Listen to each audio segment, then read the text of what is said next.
Спасибо, господин председатель. Достопочтенный председатель Конституционного суда Индонезии Анвар Усман, уважаемые председатели органов конституционной юстиции, дамы и господа.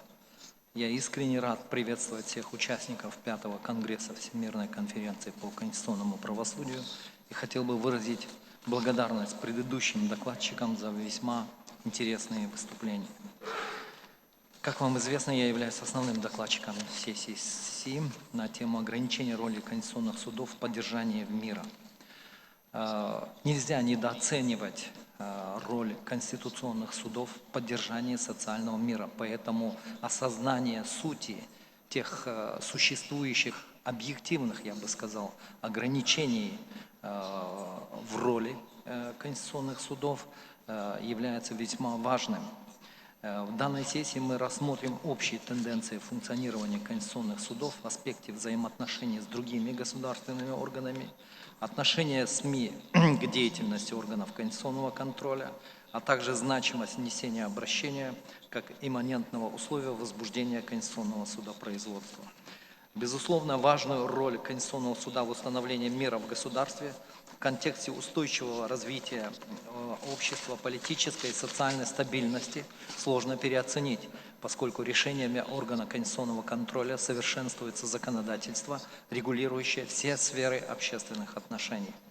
Посредством своих правовых позиций органы конституционного контроля активно содействуют конституционализации нормотворческого процесса, ориентируя законодателя на последовательную и целенаправленную реализацию в законодательстве конституционных ценностей.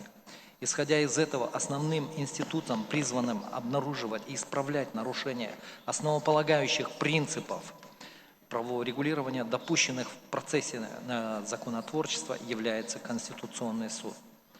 Следуя вопросам, рассмотрим сегодняшнюю динамику организации деятельности конституционных судов. Начнем с того, чтобы понять, какие факторы ограничивают роль Конституционного суда в содействии миру. На сегодняшний день крайне сложно представить демократическое государство без органа конституционного контроля, функционирующего в целях охраны Конституции, обеспечения ее верховенства и стабильности, соблюдения принципа разделения властей, защите предусмотренных ею прав и свобод человека. Вместе с тем, активные процессы информатизации, непрерывного технологического развития приводят к возникновению новых общественных отношений, которые, в свою очередь, могут содержать в себе вызовы к конституционно охраняемым ценностям. Основываясь на ответах стран, участвовавших в опроснике, следует вывод о том, что конституционными судами одним из ограничений эффективности конституционного правосудия в деле поддержания мира страны считают, что отсутствие инициативы самостоятельно возбуждать конституционное судопроизводство. Внесение обращения, запроса, подпадающего под юрисдикцию Конституционного суда, является непременным условием для возбуждения конституционного судопроизводства. Здесь я хотел бы особо остановиться и хотел бы, чтобы вы обратили внимание на слова уважаемого председателя, который сказал, что нельзя к этому вопросу относиться только с негативной точки зрения. Я тоже придерживаюсь той позиции, что не следует, наверное, органам конституционного контроля обладать инициативным правом возбуждения конституционного судопроизводства, поскольку считаю, что это чревато, это может привести к другим негативным последствиям. Я полагаю, что решение этого вопроса лежит в определении круга компетентных субъектов обращения, в правильном определении, полноценном определении этого круга с тем, чтобы в любой ситуации такое обращение, тем не менее, возникало, но не по инициативе конституционных судов. Но, тем не менее, следует отметить, что, к примеру, Конституционный суд Сербии вправе инициировать процедуру оценки конституционности по собственной инициативе на основании решения, принятого большинством в 2/3 голосов всех судей. При этом однако до настоящего времени Конституционный суд Сербии был очень сдержан в осуществлении данного полномочия. Я полагаю, что судьи Конституционного суда Сербии исходили из тех же соображений, о которых я только что высказался. В свою очередь, в Кот-д'Ивуаре Конституционный суд может рассматривать обращение только в том случае, когда обращение передано ему компетентными органами. А в Мавритании правом обращения в Конституционный совет наделен лишь президент республики, премьер-министр и председатель Национальной ассамблеи. В отдельных случаях дело может быть передано Конституционному суду решением 1/3 депутатов, и лишь в порядке исключения может быть передано суду физическим лицом.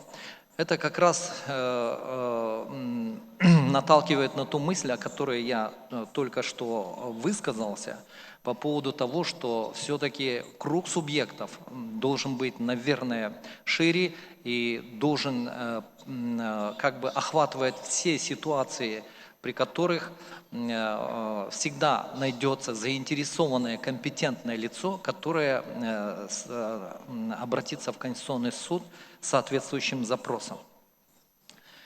Далее мне бы хотелось особо заострить ваше внимание на аспекте обязательности подачи заявления в Конституционные суды. В незначительной мере непременные условия подачи обращения можно оценить как ограничение содействия в построении мира. Тем не менее, при этом важно понимать, что специфика деятельности конституционных судов предполагает осуществление конституционного контроля посредством рассмотрения именно обращений или запросов. Как правило, граждане страны, стремясь к социальному и правовому равенству, реализуют свои конституционные права путем обращения в конституционные суды за защитой своих нарушенных прав. Рассмотрение органом конституционного контроля вопросов, указанных в обращениях, за исключением особых процедур относительно письменных судебных заседаний, производится на судебных процессах, протекающих на основе принципов состязательности и равноправия сторон, участников рассматриваемого дела. В этом случае, с одной стороны, заявитель, обратившись с запросом в Конституционный суд, ставит вопрос о несоответствии определенной нормы закона, а орган, издавший акт, отстаивает позицию о соответствии оспариваемой нормы Конституции. Так, в процессе рассмотрения дела Конституционный суд на основании исследования вопроса заслушанных позиций выносит соответствующее решение о конституционности или противоречии рассматриваемой нормы Конституции. Подобным образом решения конституционных судов выполняют функцию, как было озвучено ранее, по совершенствованию законодательства, поскольку недостатки в правовом регулировании тех или иных вопросов могут причинить вред не только конкретному лицу, но и обществу в целом. Я здесь хотел бы остановиться на практике страны Кыргызстана, которую я представляю. При принятии Конституции в 2010 году в Конституции была принята такая норма, которая гласит следующим образом. Каждый вправе обратиться в Конституционный суд, если считает, что законом или иным нормативно-правовым актом нарушаются общепризнанные права и свободы человека. Тем самым круг субъектов обращения в Конституционный суд Кыргызстана был настолько расширен, что мог обратиться любой иностранный гражданин, и это в практике имело место быть, и даже лицо без гражданства. Останавливаясь на следующем вопросе, остались ли вопросы, которые предположительно были окончательно урегулированы решением суда в состоянии конфликта? На сегодняшний день стремительно меняющиеся политические и экономические условия как внутри государства, так и в общемировом масштабе требуют эффективных мер защиты прав и свобод человека и гражданина, а также сохранения верховенства права. В таких условиях чрезвычайное значение приобретают решения конституционных судов, оказывающие влияние на все законодательное регулирование и способствующие разрешению диссонансных ситуаций, возникающих в процессе применения субъектами тех или иных правовых положений. Решения Конституционного суда, устанавливающие в процессе Конституционного суда производства недостатки правового регулирования и определяющие возможные способы их устранения, вместе с тем влекут к тому же юридические последствия, обусловленные прекращением действия нормы в неконституционном истолковании. В этой связи решения конституционных судов априори должны обладать такими свойствами, как окончательность, общеобязательность и необжалуемость. Особая значимость решений, принимаемых конституционными судами, как было отмечено ранее, заключается в установлении неконституционности законов и иных актов или их положений, которые требуют неукоснительного исполнения соответствующими государственными органами решения, выраженного в приведении в соответствии с Конституцией изданных ими нормативно-правовых актов. При этом неисполнение, либо ненадлежащее исполнение решений конституционных судов, общая обязательность которых имеет конституционно-правовое основание, не только наносит ущерб интересам правосудия, но и подрывает у граждан доверие к судебной системе и государству в целом, обязанному признавать и защищать права и свободы человека и гражданина, что является одним из важнейших предпосылок в сохранении социального мира. Исходя из ответов государств-участников, в преобладающем большинстве стран решения конституционных судов носят окончательный и общеобязательный характер, не порождающих конфликтные ситуации. Но существует проблема исполнения решений конституционных судов, которая может быть опосредована самыми различными факторами. В частности, такие проблемы могут быть связаны с отсутствием четкого регламентированного механизма исполнения решений, либо трудностями в его реализации, связанными с необходимостью дополнительного финансирования из государственного бюджета и прочих особенностей государственного регулирования. В ходе ознакомления с ответами государств-участников я обратил внимание на опыт Конституционного суда Словакии в части решения от 24 октября 2012 года. Так, в 2012 году Конституционным судом было дано толкование статьи 150 Конституции Словакии, предусматривающей, что президент назначает генерального прокурора по предложению Национального совета, заключив, что роль президента не является чисто церемониальной, и что президент может запросить другого кандидата, если есть законные сомнения в отношении кандидата, которые могут угрожать авторитету должности, на которую он должен был быть назначен. Позднее, в июне 2014 года, к власти пришел новый президент, а вскоре после этого истек срок полномочий 3 судей Конституционного суда Словакии. В соответствии с законодательством парламентом страны было предложено 6 кандидатов на 3 вакантные должности, как того требовала Конституция. Президент посчитал вышеизложенное толкование полностью применимым к назначению судей Конституционного суда и назначил в Конституционный суд только одного судью. Однако его просьба о 4 новых кандидатах от парламента на 2 оставшиеся вакансии была отклонена.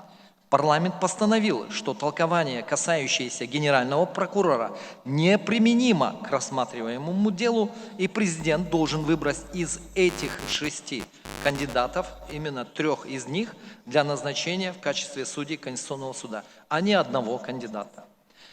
Кандидаты, которым президент отказал в назначении, обратились с жалобами, и Конституционный суд установил нарушение конституционных прав кандидатов на доступ к государственным должностям.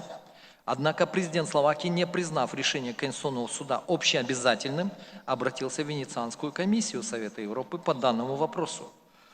Комиссия подчеркнула, что Конституционный суд является высшим арбитром в конституционных вопросах в Словакии, а также, что постановления, тем не менее, должны быть соблюдены, поскольку они представляют собой окончательное мнение большинства Пленума Конституционного суда. По этой причине комиссия пришла к выводу, что отныне не может быть никаких сомнений в том, что толкование 2012 года, касающееся генерального прокурора, неприменимо к процедуре назначения судей Конституционного суда, и рекомендовала президенту соблюдать его, в связи с чем позднее президент был вынужден назначить 3 новых судей в Конституционный суд, как от него и требовалось. На данном примере мы в полной мере утвердили значимость решений конституционных судов и важности неукоснительного и надлежащего их исполнения, учитывая особый статус и ключевую роль органа конституционного контроля, осуществляющего надзор за соответствием Конституции каждого закона или иного нормативного правового акта. И по этому вопросу, я хотел сказать, что в конечном итоге вопросы окончательности и необжалуемости решений конституционных судов не вызывают в мире споров и каких-либо сомнений, но проблема заключается в исполнении решений. И такой же проблемой, в общем-то, сталкиваются, исходя из ответов по опроснику стран-участников, и в том числе, исходя из практики моей страны, я могу тоже сказать, что проблема именно заключается в правильном и полноценном, а также своевременном исполнении решений органа конституционного контроля. Оспаривалась ли роль суда в разрешении споров и таким образом в содействии миру со стороны других государственных органов, средств массовой информации? Это таким образом был сформулирован один из вопросов, на которые отвечали мои коллеги. Вне всякого сомнения, процесс подготовки закона, его принятия и дальнейшей реализации являются сложными процессами, в дальнейшем чреватыми возникновением неопределенности содержания правовых норм, неоднозначного их понимания и применения. В то же время очевиден тот факт, что издание идеальных законов является невыполнимой задачей для законотворческих органов ввиду постоянно развивающихся динамичных общественных отношений. А также, конечно же, связано с принципами формирования этих законотворческих органов, в основе которых, как правило, лежат политические процессы. В этой связи усиливается роль конституционных судов в устранении противоречий в законах и иных нормативно-правовых актах и приведении их в полное соответствие с Конституцией. Как видно из ответов, роль Конституционного суда государств-участников не оспаривается другими государственными органами. Этому способствует особый статус органа конституционного контроля в судебной системе, акты которые являются окончательными и не подлежащими обжалованию. Кроме того, конституционные суды по общей практике осуществляют свою деятельность на основе принципа независимости, заключающегося в подчинении их только Конституции и закону. Данный принцип подразумевает недопущение вмешательства в деятельность органа конституционного контроля, которое может повлечь предусмотренную ответственность. Вместе с тем, сама специфика деятельности конституционных судов и судов общей юрисдикции заключается в вынесении решений, которые так или иначе могут быть восприняты негативно одной из сторон участников судебного процесса. И это естественно. Оспаривание же роли Конституционного суда средствами массовой информации, я считаю, вполне приемлемо, ввиду провозглашенной конституциями практически всех стран право на свободу выражения своего мнения, свободу слова и печати.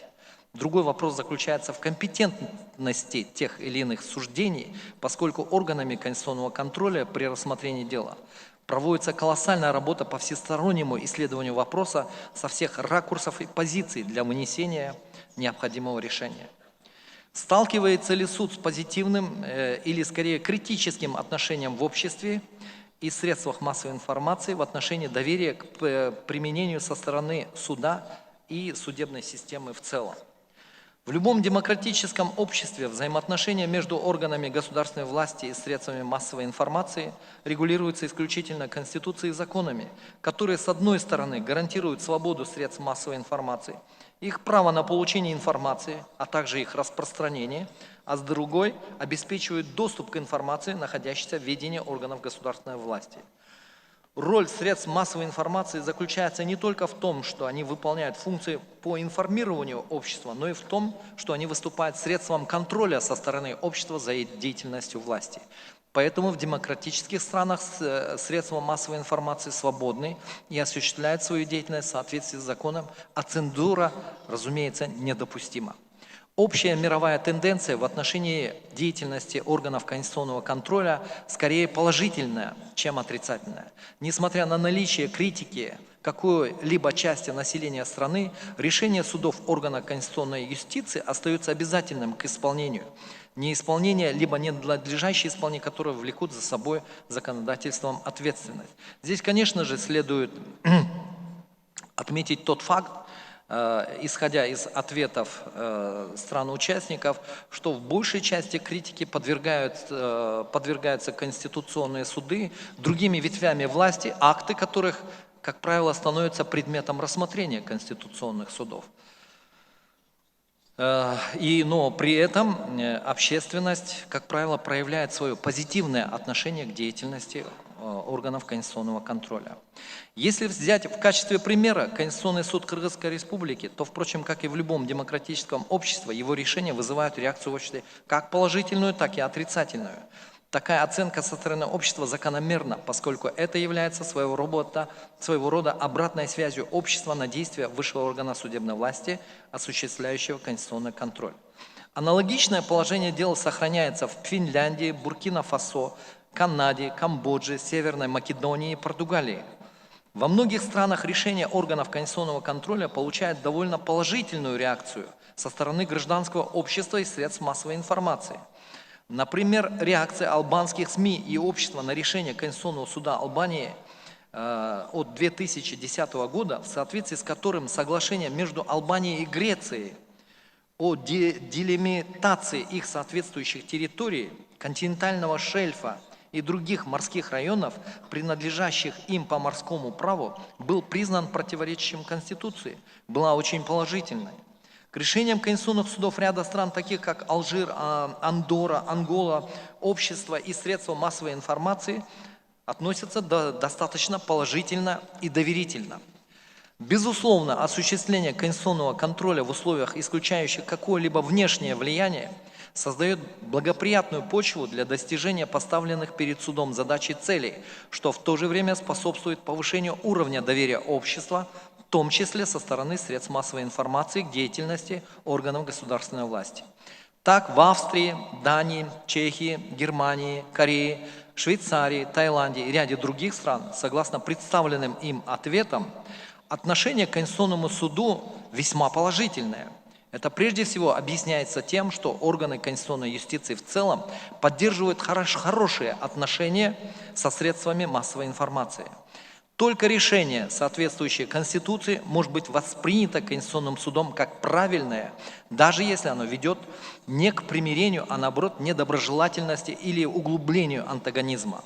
Ответ Чехии вызывает восхищение тем, что не было случая, чтобы Конституционный суд обвиняли в том, что он не способствует примирению своими решениями и никогда не хвалили его за содействие примирению. Зачастую органы конституционного контроля в силу изменчивости политической конъюнктуры в стране вынуждены работать в различных предконфликтных и постконфликтных ситуациях, в условиях чего даже положительный голос общественности способствует защите их от нападок со стороны других органов власти. В этом аспекте следует заострить внимание на количестве обращений, поступающих в адрес Конституционного суда Боснии и Герцеговины. Так, только в 2018 году в Конституционный суд поступило 7767 обращений, что является ярким показателем возросшего с каждым годом доверия общества к его работе. К сожалению, органы конституционной юстиции, впрочем, как и все органы государственной власти, не защищены от разного рода необоснованных нападок, в том числе и со стороны средств массовой информации, что в свою очередь напрямую влияет на уровень доверия общества, в особенности в сторону его снижения. Вместе с тем,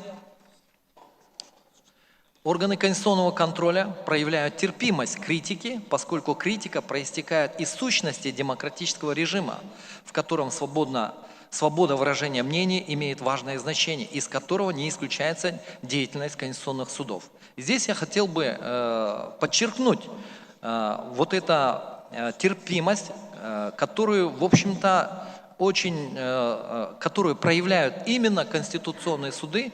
Он как бы так ярко заметен, в отличие от других ветвей власти и других органов государственной власти. Несмотря на имеющиеся подспудные явления, встречающиеся в процессе осуществления конституционного судопроизводства и после его завершения, общественное доверие к органам конституционной юстиции непрерывно растет. К этому выводу я пришел именно изучая вот те ответы, которые были даны странами-участниками. А их деятельность в целом положительно оценивается гражданским обществом, что подтверждается ежегодно растущим числом обращений в конституционные суды. В завершение я бы хотел сказать следующее. Вообще еще раз вернуться к тому, что нельзя недооценивать роль конституционных судов в поддержании социального мира, в обеспечении верховенства права. И если конституционные суды мы будем в полной мере обеспечивать верховенство права в каждой стране, я полагаю, тем самым это будет напрямую противодействовать межгосударственным конфликтам. Если нам удастся сохранить социальный мир внутри каждой страны, он, я полагаю, никогда не перерастет в межгосударственные конфликты. Завершая свое выступление, выражаю признательность и благодарность Конституционному суду Индонезии за приглашение и возможность принять участие в столь важном мероприятии и за организацию такого глобального форума. Спасибо за внимание. Thank you very much, Mr. Sherman. This was really a comprehensive coverage.